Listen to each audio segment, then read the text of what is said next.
Fault बताने जा रहा हूँ वो फॉल्ट अक्सर हर गैस गीजर के अंदर आता है जब भी हम गर्मियों के बाद सर्दियों में गैस गीजर को ऑन करते हैं।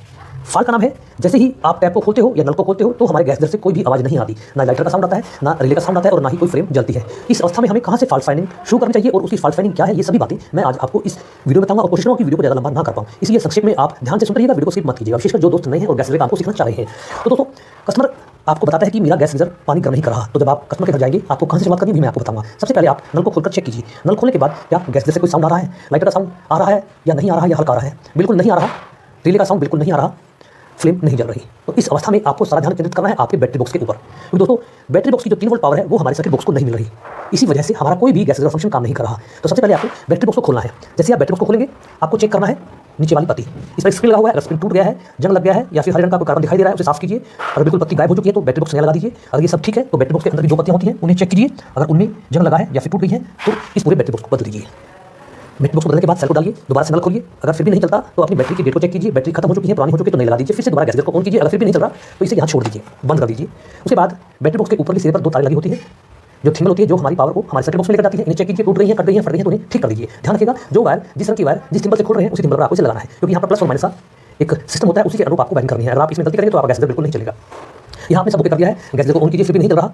अब हमें ध्यान फोकस करना है हमारे इस मैग्नेट सेंसर पर। इस मैग्नेट सेंसर के चेक करने के 2 तरीके हैं, या तो कोई पतली DSI लीजिए, यहाँ पर जाली लगी होती है उसे निकालिए, DSI में डालिए और मैग्नेट को ऊपर उठाइए। क्योंकि दोस्तों, हमारी इस पानी वाली पाइप में एक ऐसा मैग्नेट होता है जो पानी के प्रवाह से ऊपर जाता है, और जब भी मैग्नेट इस मैग्नेट सेंसर के पीछे पहुंचेगा तभी आपका गैस गीजर ऑन होगा। देखिए जैसे ऐसे मैं दिखाता हूँ आपको, जैसे ही मैग्नेट इस पाइप में इस मैग्नेट सेंसर के पीछे पहुंचेगा तो आपका गैस गीजर ऑन होगा।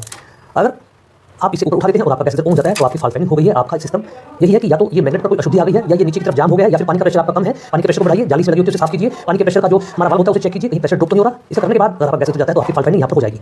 अगर मैग्नेट भी ठीक है, अब आपको मैग्नेट सेंसर चेक करना है, उसके लिए आपको एक मैग्नेट यूज करना होगा, इसे आप नहीं निकाल पाएंगे तो दूसरा मैग्नेट लीजिए और उसे मैग्नेट सेंसर पर रखिए। मैग्नेट सेंसर रखने के बाद जैसे ही आपका मैग्नेट इस पर आप रखेंगे तो आपका गैस गीजर चलेगा। अगर गैस गीजर चल जाता है तो इसका मतलब आपकी फॉल्ट फाइंडिंग हो गई है। लेकिन अगर मैग्नेट रखने के बाद भी गैस गीजर नहीं चल रहा तो अब हमें आगे बढ़ना है। अगर यहाँ मैग्नेट रखने के बाद भी आपका गैस गीजर ऑन नहीं हो रहा तो अब हमें इसे डायरेक्ट चेक करना है। डायरेक्ट कैसे, आपको जो ये जैक देख रहे हैं मेल जैक है, इस फीमेल जैक में लगा हुआ है, इसे अलग कर लेना है और इसके बाद हमें इन 2 पिनों को स्क्रू ड्राइवर की तरह से टच करना है। लेकिन एक गलती जो अक्सर हम यहाँ कर देते हैं दोस्तों, ये जैक निकालने के बाद हम स्क्रू ड्राइवर लगाते हैं वो नहीं चलता, उसकी वजह होती है वो क्या मैं बताता हूँ। दोस्तों, ये एक सीरीज है, एक पथ है, यानी कि एक रास्ता है जो इस पावर को हमारे सर्किट बॉक्स तक लेकर जाता है, लेकिन इसके बीच में कई अवरोध है, जैसे मैग्नेट सेंसर हो गया। उसके बाद ये स्विच होता है जो ऑन ऑफ करता है हमारे गैस गीजर की सप्लाई को, और यही हम वो गलती करते हैं, हम इस जैक को निकालकर यहाँ पर स्क्रू ड्राइवर लगाते हैं लेकिन नहीं चलेगा। क्योंकि कई बार क्या होता है कि ये स्विच खराब हो जाता है और यही वो वजह होती है कि गैस गीजर ऑन नहीं होता। इसलिए स्विच को आपको बाईपास करना है। कैसे, आप देखिए एक जैक यहाँ लगा हुआ है, इसे भी आपको निकाल देना है। जैसे आप इसे निकालेंगे देखिए बिल्कुल ये 2 जैक मेल और फीमेल अलग हो जाएंगे जो इस स्विच के साथ कनेक्ट है। इसे स्विच को बाईपास करना कहते हैं। अब आपके पास सिर्फ 2, एक फीमेल जैक और एक मेल जैक रह जाएंगे। यही हमारे सर्किट बॉक्स में सप्लाई को लेकर जाता है। अब आपको इस पर कोई भी स्क्रू ड्राइवर या फिर कोई लोहे की टेस्ट पेन या कोई स्क्रू, इन दोनों पिनों को शॉर्ट करना है जैसे मैं कर रहा हूँ। और आप देखेंगे जैसे ही आप शॉर्ट करेंगे तो आपका गैस गीजर लाइटर ऑन होगा, रिले भी ऑपरेट होगी, यानी कि आपका गैस गीजर का जो स्विच था वो खराब था, ये सप्लाई आगे नहीं दे रहा था, इसी वजह से आपका गैस गीजर कोई रिस्पॉन्स नहीं दे रहा था। जैसे ही आप इसको स्क्रू ड्राइवर टच करेंगे तो आपका गैस गीजर ऑन हो जाएगा। ये देखिए जैसे ही मैं दोनों पिनों को शॉर्ट किया, गैस गीजर लाइटर चलते हैं और हमारी रिले भी ऑपरेट होती है। अगर यहाँ पर अगर आपका गैस गीजर रिस्पॉन्स आता है तो इसका मतलब फॉल्ट फाइंडिंग आपके स्विच के अंदर थी, जिसे आपने अलग कर दिया। आप इसे नया भी लगा सकते हैं और ये जरूरी होता है किसी भी आपात परिस्थितियों में सप्लाई को बंद करने के लिए स्विच का होना बहुत जरूरी है। तो दोस्तों, इस तरह से आप ये आसान फॉल्ट फाइंडिंग कर पाएंगे। लेकिन एक बात और, अगर ये दोनों पिनें शॉर्ट करने के बाद भी गैस गीजर नहीं चलता आपका तो समस्या आपके सर्किट बॉक्स में हो सकती है, यानी कि ये आगे पावर की आउटपुट नहीं दे रहा, इसको पावर मिल रही है 3 वोल्ट लेकिन ये अपना काम नहीं कर रहा, तो हमें इसे बदलने की जरूरत पड़ सकती है। लेकिन इसे बदलने से पहले एक काम अवश्य कर लेना, नहीं तो आपका नुकसान हो सकता है। इसे बदलने से पहले आपको ध्यान देना है इसकी दोनों पिनों पर। अगर इन पिनों पर हरे रंग का पदार्थ लगा है, कार्बन लगा है, जंग लगा है तो आपको इन्हें साफ करना है किसी स्क्रू ड्राइवर की सहायता से या फिर किसी एमरी पेपर की सहायता से। अच्छी तरह साफ करने के बाद आप एक बार फिर कोशिश कीजिए और फिर आप पाएंगे कि आपका गैस गीजर चल पड़ा।